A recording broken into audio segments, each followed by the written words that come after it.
Welcome, and thank you for joining us today for the New South Wales Small Business Innovation Research Program webinar. My name is Lewis Bennett, and I'm a Senior Project Officer at the Office of the New South Wales Chief Scientist and Engineer. I would like to begin today by acknowledging that we meet on many Aboriginal lands. I myself am joining the meeting on the traditional land of the Gadigal people of the Eora Nation. We acknowledge the traditional custodians of the land and recognise their continuing connection to land, waters and culture. We pay our respects to their elders past, present and emerging. Just some housekeeping before we start. Today's webinar will consist of a 10-minute overview of the SBIR program, followed by a presentation from the Challenge Agency, and we'll finish with roughly 30 minutes of question time. Just due to the technical difficulties with Teams, if you could keep yourself muted during the presenting of the agency and Office of the Chief Scientist, that would be great. At the end, during question time, you can put during the presentation you can put your questions in the Q&A chat, and at the end during Q&A time I will unmute you and you can come online and ask your question. Today's webinar is recorded and will be available on the New South Wales SBIR website in the coming days. Today's webinar will focus on the challenge from corrective services involving vital sign monitoring. We will hold a Q&A session right after the challenge agency presents. We will be answering as many of your questions as possible during the Q&A session, but if we don't have time to get to all the questions live, we will answer any remaining questions and include the responses in the transcript available on our website. I will now be running you through the details of the SBIR program before we discuss the specific SBIR challenge statement for today's webinar. The SBIR program is managed by the Office of the Chief Scientist and Engineer. This office has 4 distinct functions. We produce evidence-based scientific advice to the New South Wales Government on a range of challenges. We support New South Wales research, attracting research talent and infrastructure through the managing of the Research Attraction and Acceleration Program. We promote science outreach and education for both students and the general public and work alongside academia, government and industry to drive the commercialisation of research excellence in New South Wales. The New South Wales Small Business Innovation Research Program is an initiative of the New South Wales Government that provides competitive grants to small to medium enterprises to find and commercialise innovative solutions to well-defined problems for New South Wales government agencies. The 2022 SBIR program will provide up to $12 million in grants to New South Wales SMEs to solve the 7 New South Wales government challenges. The establishment of the SBIR program was recommended as a priority action of the Turning Ideas into Jobs, Accelerating Research and Development in New South Wales Action Plan. This action plan was developed by the Accelerating R&D in New South Wales Advisory Council, a group of leaders with experience in research, the innovation ecosystem and government policy. The New South Wales SBIR program is currently in its 2nd year and is modelled on similar, successful Australian and international examples, including the Commonwealth Business Research and Innovation Initiative, the Small SBIR program in the United States, and the Small Business Research Initiative in the United Kingdom. The SBIR program is an important element of the New South Wales Government's approach to increase innovation and prosperity in New South Wales. Innovation generates the products and services crucial for future jobs and industries, and research and development undertaken in businesses and research organisations is a major source of innovation that should be supported for the whole community and economy to thrive. There are 7 SBIR challenges for 2022. Proposed solutions must address one of these 7 challenges. Each challenge describes a current New South Wales government agency problem requiring an innovative solution. The 7 challenges are waste recovery and management from Healthshare New South Wales, biosecurity surveillance from the Department of Primary Industries, cultural and linguistic diversity services from New South Wales Health, recycled content verification from the Office of Energy and Climate Change, a school zone alerting system challenge from Transport for New South Wales, urban heat island remediation from Greater Cities Commission, and non-invasive vital sign monitoring from Corrective Services.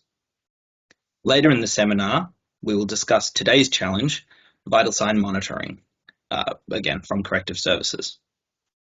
The benefits for SMEs to be included in this program include up to $1.1 million in grant funding to develop and commercialise a new technology or service. They get to work alongside the New South Wales Government to pilot and test solutions with the potential of New South Wales Government contract at the end. Development, and they also get to develop and retain the intellectual property rights and the right to commercialise and sell solutions in domestic and global markets. There are also benefits for the New South Wales Government, which include access to innovative solutions to policy and service delivery challenges, as well as insights into different problem-solving approaches through working directly with SMEs. And finally, the SBIR program is also a sustainable ongoing job creation mechanism. Our measures of success for the SBIR program are more SMEs established and growing their R&D activities and jobs in New South Wales, and New South Wales SMEs translate more ideas into innovative products and services. And finally, the New South Wales Government agencies being able to deliver better services to the New South Wales community by using innovative solutions. The SBIR program has 3 phases. Phase 1 is a feasibility study, where SMEs will submit their proposals to solve one of the 7 challenges mentioned earlier. The proposals are assessed first against each challenge, then highlighting proposals that are particularly promising, with each successful applicant receiving a grant of up to $100,000 to conduct a feasibility study over a period of 3 months. Our aim is to have 2 SMEs completing a feasibility study for each challenge, and at least 1 progressing to the next phase, the proof of concept. For phase 2, successful feasibility study grantees are invited to apply for a proof of concept phase. Applications again will be assessed, and each successful proof of concept grantee will receive up to $1 million to develop a proof of concept over a period of 15 months. The final phase, phase 3, is where New South Wales government agencies will consider purchasing a successful solution. As SBIR participants complete their feasibility studies and proofs of concept, the New South Wales Government Agency and SBIR team will work closely with them to provide advice and input and to help them develop their solutions.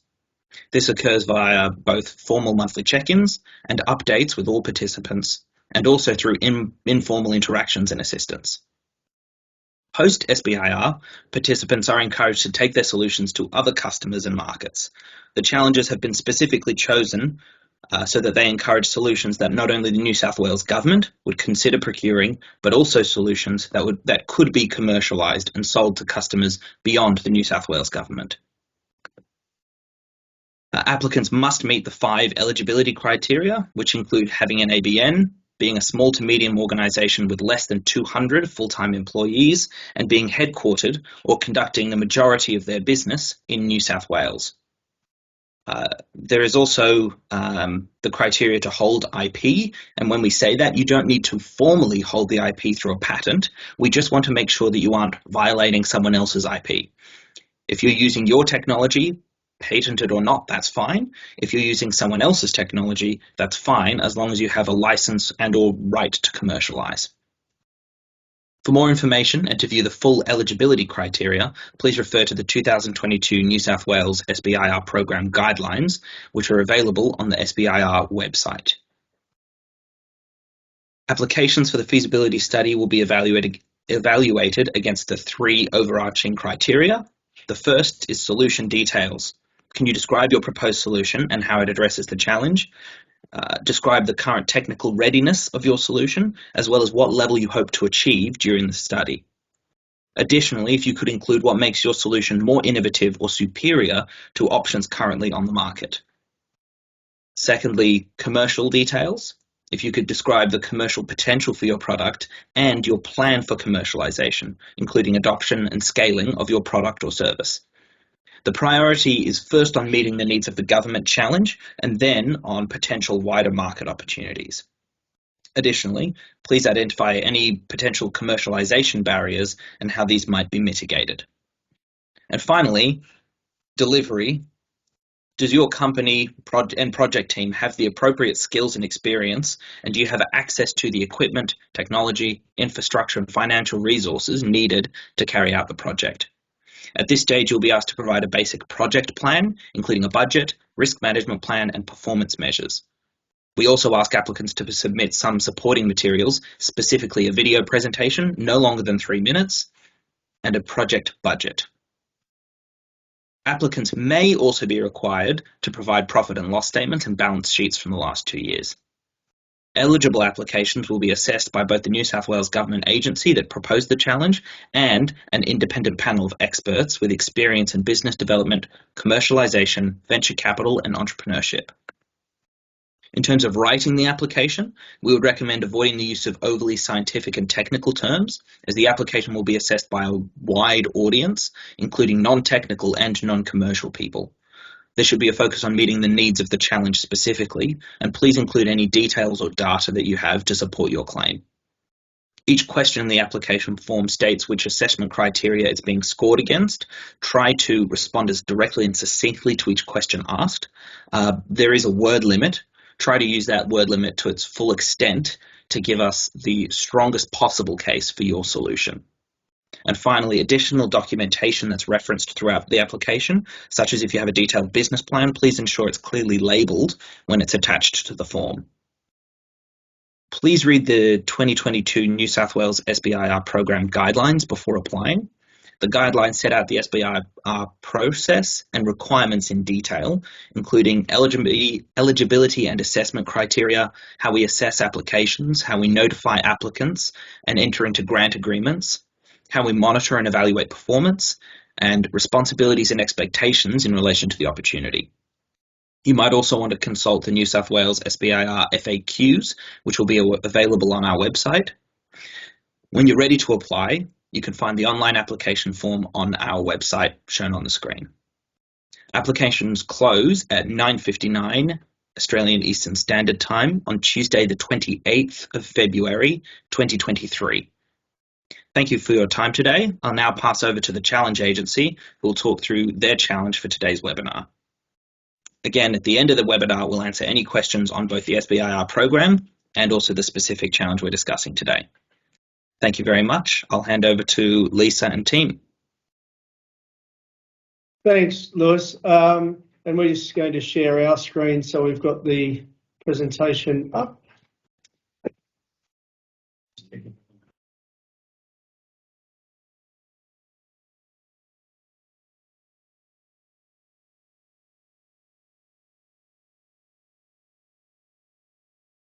So just confirming that everybody can see the presentation and it's clear to them. Lewis, that's all good? Excellent, thank you. Presenting today is myself, Craig Mason, John Zahn, who's sitting to my right, and Lisa Kelleher, who you've seen driving this the system through this time. So it's Corrective Services New South Wales as the agency. And where we sit inside the Stronger Communities cluster and the Department of Communities and Justice, just for information, is that we sit on the corrective services. We have a number of sub-business units, whether it be offender services and programs, custodial corrections being the prisons themselves, and a multiple of other sub areas, but this presentation is centered around the custodial corrections and the benefits of inmate management within that group. What we do, in effect, we're managers of the correctional centres and inmate management, taking care of the health, the rehabilitation and management of inmates. We have the supervising officers Our main aim is to reduce reoffending, and with the wellbeing treatment programs of inmates, such that once the inmates leave our care, they can go back into the community healthy and with a future ahead that means we don't see them again, is our main aim. In terms of the number of inmates in the area we have approximately 12,500 inmates across 36 correctional centres. They're across the state, and they also have got a multitude of classifications from the Supermax, which you probably would know of in Goulburn, through to multiple minimum security inmates as well. But the main focus we are looking at the moment in this presentation is those inmates that are what we would term high-risk inmates who have got issues that may lead them to try and self-harm, and the monitoring of those inmates for management such that we can protect them to the best of our abilities. Hence, this is all for us. This is about preventing unnatural deaths in custody and the appropriate monitoring and management of inmates so that we can assist them through any mental health issues they may have, through to our programs to bring them to reducing reoffending as they work through their terms with us. In terms of the current challenge, we have in place multiple programs where we are trying to reduce self-harm and support our inmates and any mental health challenges they have. Again, the focus of this presentation is around technology that can aid us in monitoring our inmates to reduce self-harm and unnatural deaths in custody. One of the ways we're seeing that is through the monitoring through technology of vital signs and other non-invasive monitoring to assist us with that management and to prevent self-harm and to prevent unnatural deaths in custody. At the moment, we are working through a number of solutions. One is cell infrastructure and looking at the cell infrastructure and any parts of the cell infrastructure that may allow self-harm, such as ligature points. CCTV monitoring in limited numbers of cells with high-risk inmates, and that currently relies on human intervention and monitoring of that CCTV. That is a very labour-intensive process, but not just that, it leaves itself to human error in the monitoring of multiple screens and multiple cells in any correctional centre. We are looking for an innovative technology-based solution, as we see it, to reduce that risk and allow better management of our inmates for their own good and for their own health.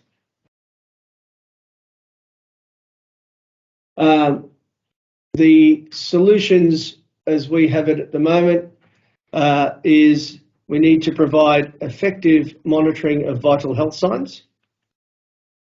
We're looking to try and predict high-risk movements and high-risk activities.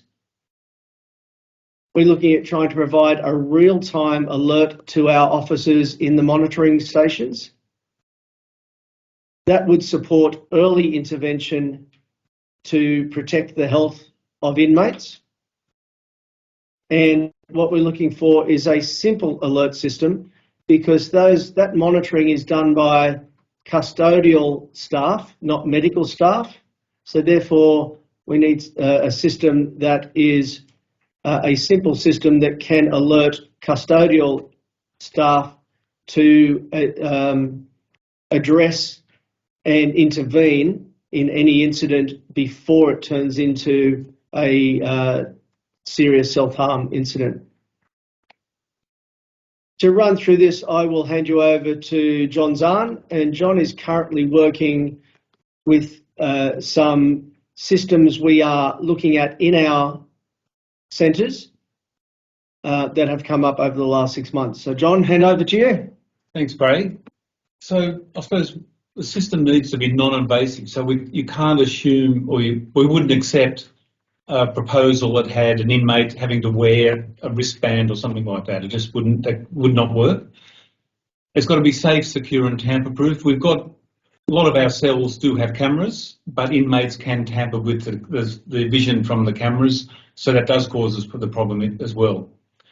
As Craig was saying, we're calling it dashboard accessible, usable, non-medical staff. So custodial correctional officers will be the ones primarily looking at the system to ensure that the inmates are safe and there's no, I suppose, health issues with that inmate as such.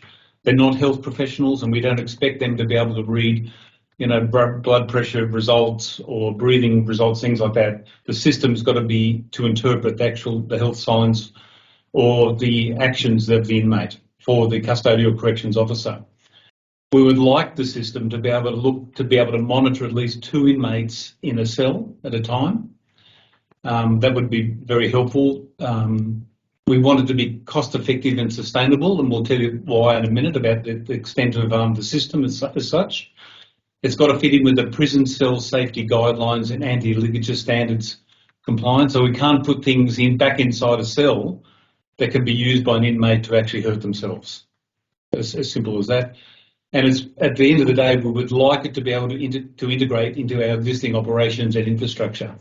A lot of our jails have got very sophisticated electronic security systems, so if we can integrate it in with that'd be very helpful as well. Thank you, Lisa. This is typical plans of typical cells at the moment. This is our, just to show you, I suppose, what a single cell looks like and a double cell looks like. Obviously, a single cell has a single operating bed in it, a stool, a desk, a toilet, and a shower. The double cell is 2 operational beds in it for 2 inmates, which has 2 stools, 2 desks, 2 shelving units, a toilet and a shower at the same time. You can see from this they're not very large spaces, very large rooms. Inmates can spend a lot of time, their daytime locked inside a cell.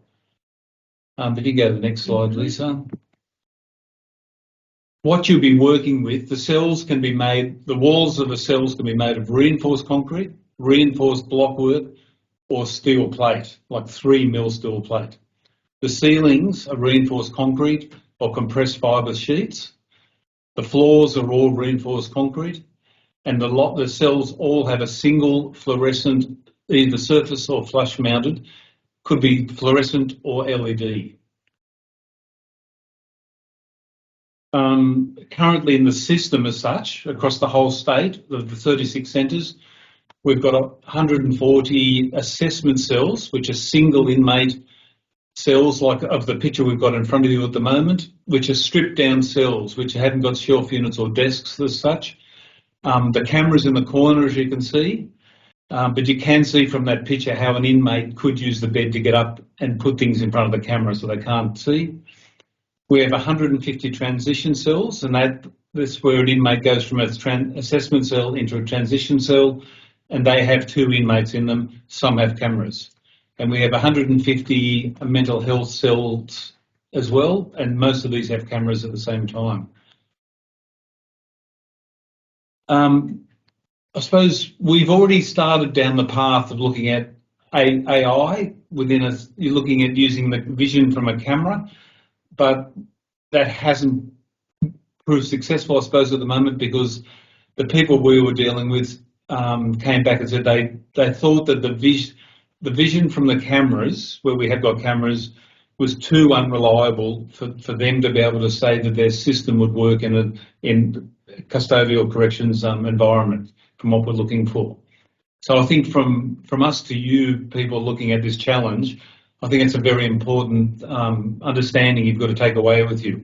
We might have HD cameras in a cell, but they can be attacked and you mightn't be able to get the vision or the information out of it. We're at the moment trialling a radar system that fits inside the lights in a cell, and it's monitoring breathing and heart rates. It's in the new year. We'll have 26 cells with the radar system in it. We'll have it operating for a while before we then go back in to see if it's going to actually offer the proactive alerts that we're looking for as such. And any kind of other advanced body or just actions that inmates might do that puts themselves at risk. That's what we're looking for as such. So in terms of the solution benefits we're looking for, as I said, this is all about inmate protection and inmate management, and it's about providing our correctional and custodial officers with the ability to attend and intervene into a cell where there may be an inmate trying to self-harm, and therefore to protect the inmate from that self-harm. To do that, we're looking at improved early detection. As I said, to date, we've looked at vital sign monitoring to provide that early detection. We're looking to, through that early detection, to reduce that self-harm and unnatural deaths. It's about the duty of care.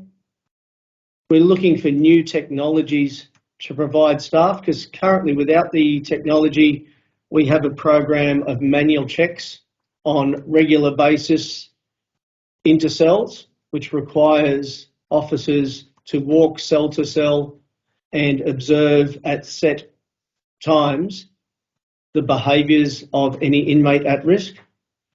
Obviously, a full-time monitoring would be a great improvement on that.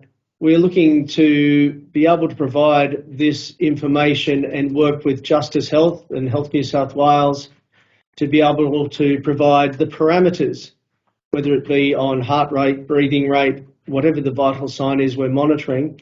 We're looking at working with health professionals to set parameters that will be core to that alarm system or that early detection system.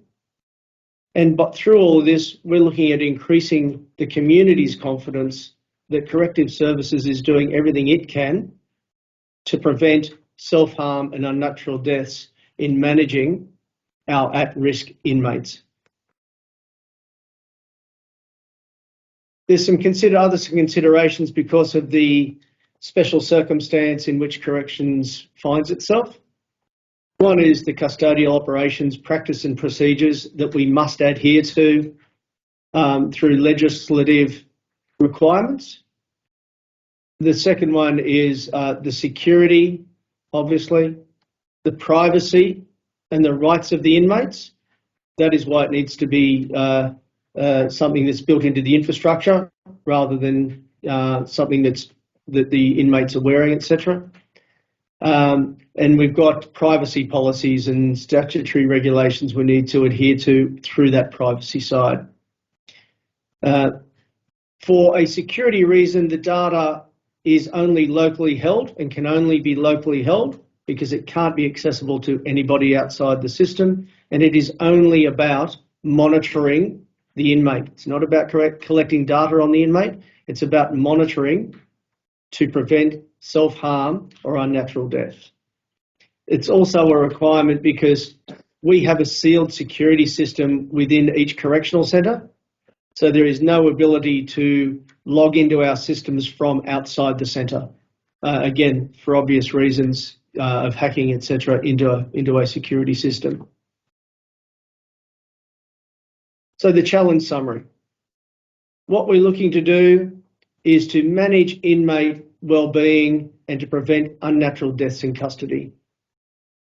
We're looking for proof of life monitoring, and that proof of life monitoring to date we have seen through vital sign monitoring. We are open to other suggestions or innovative suggestions which can add to that monitoring. It needs to be in real time. It needs to be non-invasive. it needs to work within our existing cell infrastructure, as John outlined, which can be restrictive in terms of being able to get things like radar and AI, etc. through. It's a very specialised environment, and the infrastructure is very heavy-duty infrastructure through concrete, steel, etc. So that's where technology can sometimes be a challenge. The other one, which is a great challenge, is the tamper-proof, because any of our inmates with mental challenges have a habit of tampering with anything that is there, and that means blocking cameras through various means to try and stop any monitoring of them. So we are trying to monitor them for their own well-being and the management of their well-being, but many inmates with the challenge are trying to stop us monitoring them at any time. And that's the information we thought you required for what we have in front of us. So now open to questions. Thank you very much. If anyone has any questions, you can raise your hand or put it in the chat, and I'll unmute you so you can ask either myself or our agency.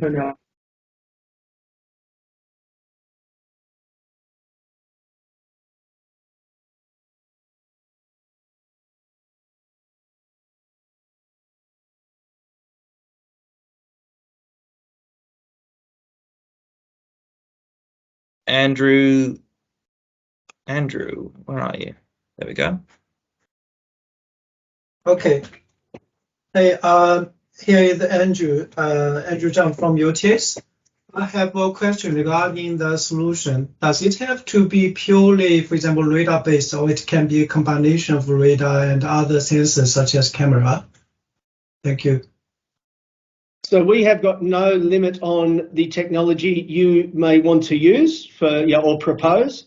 We will obviously assess it for security and other reasons with you when it goes through. The only reason we mention the radar is that is a solution that has been previously suggested to us as a possible solution, as was AI. But we are open to suggestions from the proposers of any other innovative technology that may be available to you. Okay, thank you. Thank you. We also have a question from Simon.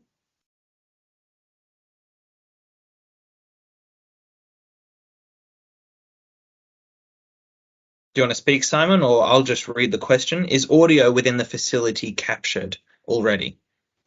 There is no audio captured within our cells. It is purely video through the cameras where we have high-risk camera cells, and there is, at the moment, nothing in a standard cell that records vision, that records sound, that records anything else. So it is in effect at the moment a concrete box with no monitoring facilities at all at the moment.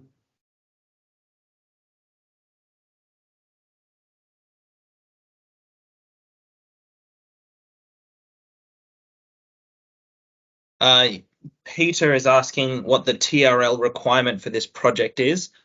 On our side, the SBIR team, there is very little in terms of technology requirement level to begin with. We would like you to prove the ability of this technology to work in this circumstance. And so we've got the feasibility study and the proof of concept for you to develop that technological readiness to prove that it is useful in this particular case. 3 to 6 or 7 is what my manager is saying in the chat. Paul, you have your hand up. Yeah, thanks very much. Couple of questions. One is there any issue with bringing in partners, international partners who may have some technology that we might bring to bear on this, assuming there's no IP issues, that's naturally enough. And the second question is, obviously this needs to work within the construct of how the correctional services work. To develop a good solution, what opportunity do we have to work with people within correctional services to develop out something? So on the first one, from a CS New South Wales point of view, we have got no issue with international partners and international technologies being introduced. From an SBIR question, I'll leave that to jump in Lewis. on there. Yeah. We are fine with international partnerships. In our eligibility, it requires that you be a small to medium enterprise and that you're conducting the majority of your business here. As long as that is true of the SME doing the majority of the work, then that is acceptable. If the work is being moved overseas, then that's where we'll have an issue in terms of our eligibility requirements. And the second one, in terms of working with corrective services, John, sitting to my right, is already working with the people that are looking at technologies, those radar technologies and AI in our system, and we will provide, with the successful proposers, we'll provide the same interaction that we have now. So yeah, you will get the opportunity to ask questions, to have a visit to a cell once you get through probably the feasibility side and being more in the proof of concept side. So once it gets through, the only way it can work, I would expect, is if corrective services is working with the proposer because of the specialist nature of the environment within which we work on the way through. And despite watching lots of TV shows, there is a difference if you're actually inside a real correctional centre as opposed to Prison Break or any of the others. Yeah, exactly. And stop watching Prison Break. So, and you do mention ongoing, or if you don't mind, you do mention ongoing work that you're doing right now. Is there an opportunity to kind of leverage off that? Not that. Yeah, we'll have that would be a question for the people so we can take that. Depends what you put forward as your proposal. If it's an improvement on what we've got, there may actually be that opportunity. I don't think the groups we're working with would want us to put their IP on the table for you to work off initially. But if the proposal that anyone puts forward is complementary to what we're doing, we would be encouraging of both parties to work together for the best outcome for ourselves. Thank you.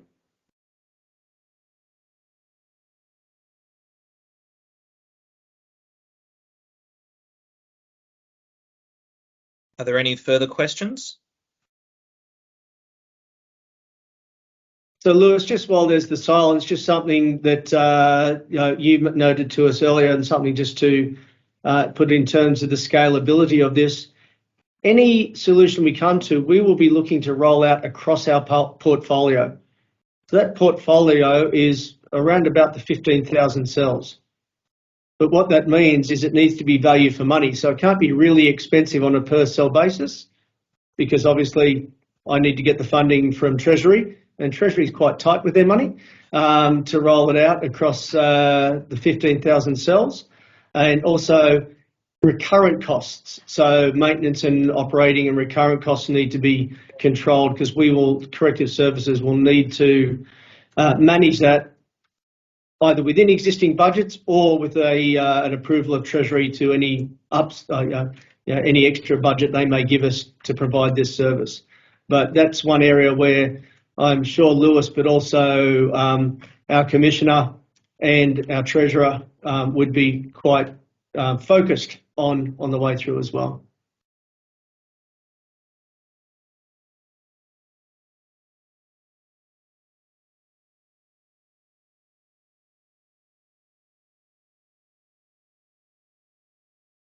I think that might be all. Yeah, silence in that case. I'd like to thank Craig and John and Lisa for coming in. Sorry, Lewis, there is someone with a hand up. Is that an old? Andrew Zhang was the first one who spoke. Thank you. I just don't think he put his hand down. Is that the case? Okay. I'd like to thank you all for coming and presenting today, and I'd like to thank everyone else for attending. Again, additional information on the SBIR program and guidelines can be found on the SBIR website. including a link to our online application form. I will just note again, applications close at 9:59 a.m. on the 28th of February 2023, the beginning of next year. Thank you all very much, and I hope you have a good day.